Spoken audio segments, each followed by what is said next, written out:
Ma ogtahay in boqolaal milyan oo qof ay aaminsan yihiin diin si ka duwan tannada? Muuqaalkeena maanta waxaan ku eegaynaa 5 diin ee ugu dadka badan caalamka. Nambarka 1, Masiixiyadda ama Christianity. Diintani waa diinta ugu dadka badan adduunka, iyadoo ay rumaysan yihiin in ka badan 2.4 bilyan oo qof, waxaana laga helaa Ameerika, Yurub iyo Aasiya. Faracyadeeda waxaa ka mid ah Catholic, Protestant iyo Orthodox. Nambarka 2 waxaa soo gelaya diinta Islaamka.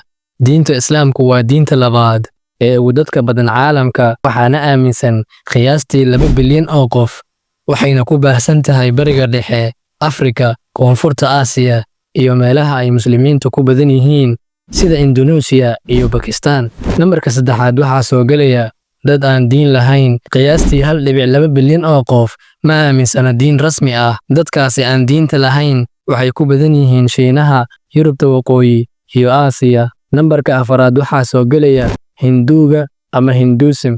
In ka badan 1.2 bilyan oo qof ayaa rumaysan diinta Hinduuga.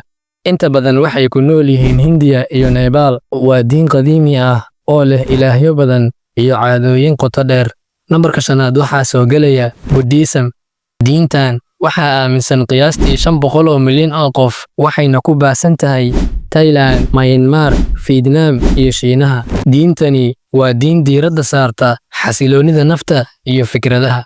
Kuwaasi waa diimaha ugu waaweyn adduunka. Maanta qof walba wuxuu leeyahay xorriyad rumayn iyo diin. Haddii aad jeclaatay xogtan, like saar, subscribe dheh, hana iloobin inaad fikradaada noogu reebto qaybta faalada. Mahadsanid.